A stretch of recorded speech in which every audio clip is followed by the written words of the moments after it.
author says that all Jewish people are the cause of the suffering on earth. Do you agree with that? They'll be like, no, I don't agree with everything he said. And they'll be like, oh, but wait, here's this next part where it says they perpetuate the time cube lie.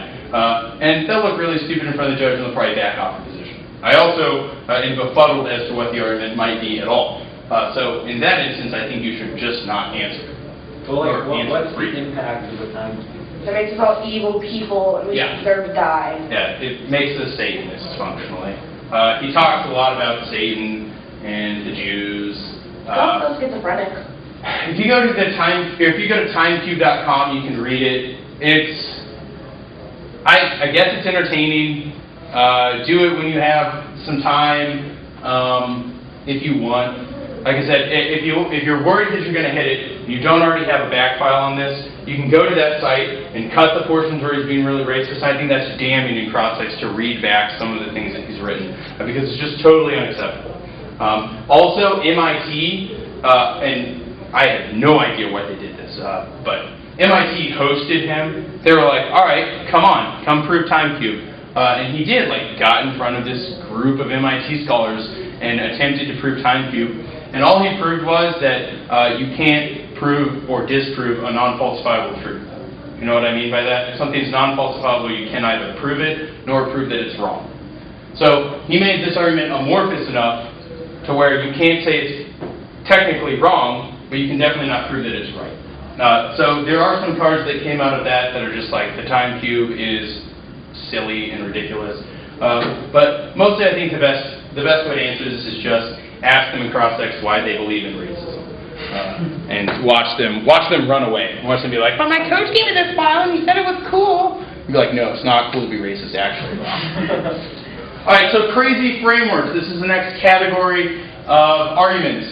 These arguments attempt to frame the debate in a way that's funny or skewed, just like a normal framework, right? A good framework for the affirmative is going to skew the debate for the affirmative. A good framework for the negative is going to skew the debate for the negative. The function of the framework is not fairness, it's to help you win. Some examples of possible crazy frameworks. Games playing. PS3 is in fact the best game to play. Debate is like a game. Then you talk about why you love PS3. Tropicality. What does your plan have to do with bananas? Nothing. It's not tropical. 3. Perimeter specification. What are the perimeters of the plan? What is its exact size and dimension? If they can't prove that, they have not specified their perimeter. The point of these arguments is to show how ridiculous it is to constrain a debate round to a single frame of thinking, right? So, util-good frameworks are pretty silly. In the same way, some hippie, the value of life only frameworks are just as ridiculous, because you can never think in only one mindset. You can never force yourself only to calculate as utilitarian or only to calculate as a critical theorist. It's impossible to do that. You inevitably have biases. So I think that these arguments generally point out how funny and ridiculous and silly that is, and that's what makes them useful. Now that means you have to lift the skirt on this, and we'll get to how to do that later. You'll have to be like, haha, or pull back the curtain and show the man behind, running the organ with a green face telling Dorothy she'll never go home. Fake arguments. I had to put this in here because this garage is so tight. These are arguments that are constructed from silly sources and say crazy things. 3 specific things you need to know when running these arguments. These arguments are not generally what you want in the 2 and R. Right? They're not things that you're going to go for. If you read the it dis ad, you're not going to go for it. What is the it dis ad you say? The first argument, the link is, or the uniqueness is, it is coming now. The link is, you caused it. And the impact is, it leads to nuclear war. You will lose if you go for that in the 2 and R. I guarantee you. You will lose every time. You can be like, they dropped it! And the judge will be like, yeah, I would have too, that's dumb. The second thing you have to do is have fun. The reason you read these arguments is to build ethos, to make the other team look absolutely ridiculous when they try and stand up to answer them, and just to generally have fun and be creative. If you're bored with things in debate, running these arguments can help alleviate some of that boredom. The third most important thing, and I say this right after have fun because it's extremely important and a lot of people forget, don't drink your own Kool-Aid. You're not running these arguments because they're true or you should go for them. You're running them to critique debate and make fun of debate. So don't get in there and think, all right, I'm really going to bone up on this ad, or I'm really going to bone up on the being versus doing this ad, or Scottie Pippen, and I'm going to win on that. Not happening. Some examples that could be used this year. One, the Nickelback does a counter plan. Have Nickelback fund the plan. The net benefit is Nickelback is hard rocking. Hard rocking is key to fun. Hard rocking is key to partying all night and every day. Or rock and rolling all night and partying every day, as it were. The second, time-traveling Japanese scientists. This is from the National Enquirer. We have time travel now, so we can go back and fix whatever the problem is, so it doesn't matter if we do the plan. The third is the stealing cat disad. If you look at the Lowell's Cat Bible, I think there are some ways we talk about stealing cat, i.e. metaphor for God, would be distraught at things that the government is doing. And then a quick search of The Onion. There's a funny article about how satellites actually deflect 33% of prayers, and that problem is increasing now. It seems to me that an SPS app would cause a serious prayer deficit, and prayers wouldn't be answered. That would probably lead to little Johnny not getting his scooter for Christmas, which would be a serious problem. So, these arguments require creativity and patience. You've got to be willing to just go read through The Onion. I know it's so hard. Why would you ever want to read through The Onion? Oh, because it's really fun, and you can find funny arguments. You have to be creative with them, though, right? You have to think, how could I use this? If you go to The Onion and search NASA, you'll find the satellites deflect prayers arguments. I think it's going to be hilarious this year, especially against the SPS app. All right, so why do you run these arguments?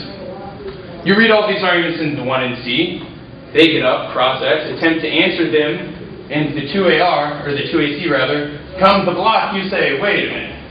We didn't really mean all those crazy things. You can wait longer, but I think the block might be a good place to do this. You say, no, we're disrupting the structure of debate. The structure of debate has become stale and boring.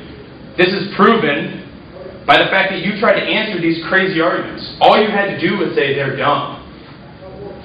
But in fact, you considered them serious. Debate takes itself too seriously. Imagine a picture of Heath Ledger. Why so serious? Why would you ever answer crazy arguments? Because you think that if you don't answer them, you'll lose. Right? Debate has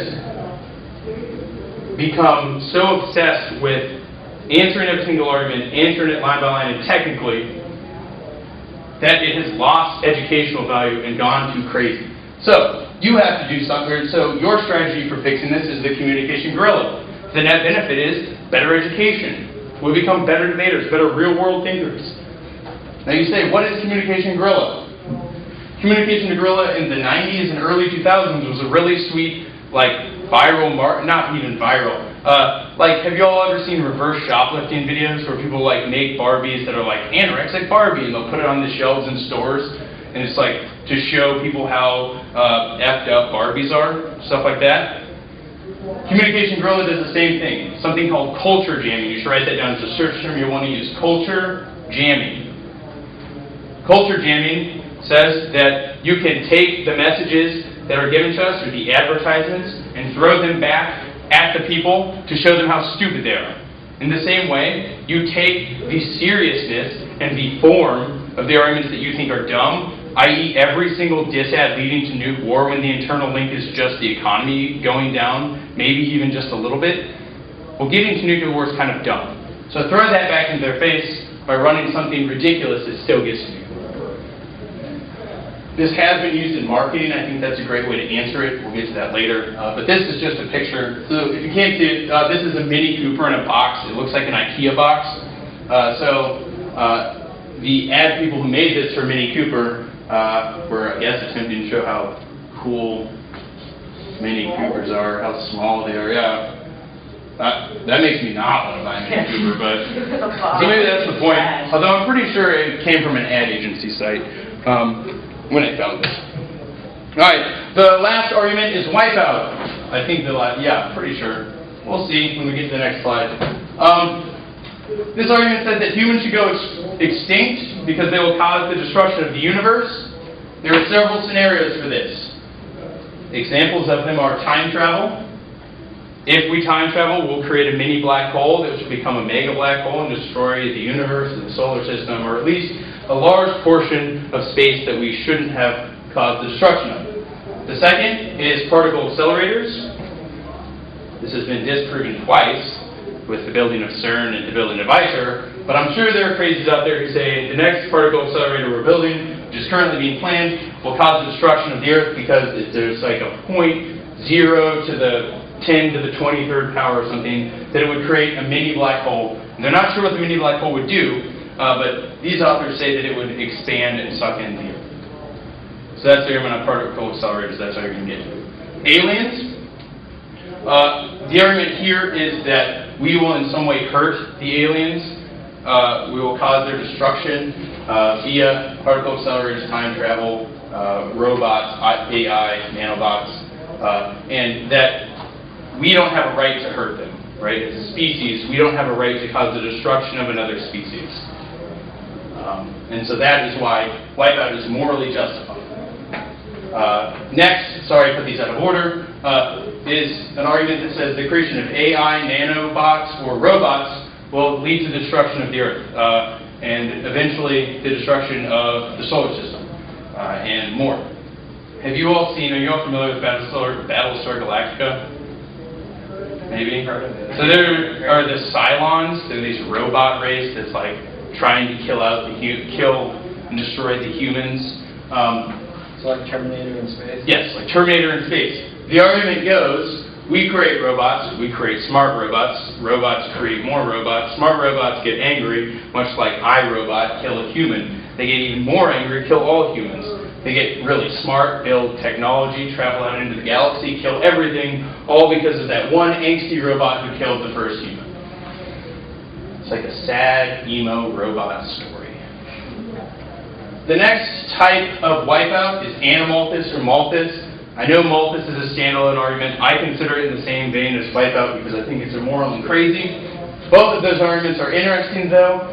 The animalthus argument says that humans should be allowed to die off from disease or wars that I think probably you have to say are either like regional nuclear war or something like that. You'd say that those are good because the more humans that die, the more animals that can live, and by sheer numbers, the animals got us beat. So what's the strength there? If they read a util argument, you say we're stacking bodies, sweet. I stacked a lot more bodies than you. There are more animals than humans, we got to save the animals. So you can turn the util cards back on. And the Malthus argument, are you all familiar with that? Do we need to go over that in depth? The Malthus argument is that resource shortages are coming. Guess what humans are doing right now? Making a lot of babies. The more babies we make, the more resources we use. Eventually, resources will become so finite that we'll fight, we'll kill, we'll destroy the Earth. So in order to stop that, we need to have death checks or extinction. Death checks would be allowing regional wars to happen because it kills lots of people, allowing diseases to happen because it kills a lot of people. Never mind that it generally leads to the suffering of millions of humans, maybe billions. Right? Probably an immoral argument, but one that some philosophers are willing to make. If you search Malthus or Neo-Malthusian, you'll be able to find arguments in this vein. I think that you're moving uphill on that because a lot of judges think that that's counterintuitive. A lot of judges aren't willing to take that step. But if for some reason you think that you got the goods, you got a judge, do it. Okay. Another way to read Wipeout in a more moral way, to my mind. Do you all understand the link to Wipeout, or what you do is an impact turns the advantages, right? Their impact is human extinction. You're just saying human extinction good. Does that make sense? Yes. Yeah. Plan no happen, extinction happen, extinction good. Another way to read this, and I think one that is really cool, maybe it's a block trick as well, is say that imagining human extinction is good because it makes us a more moral species. There's a really interesting article about this called An Argument for the Global Suicide of Humanity.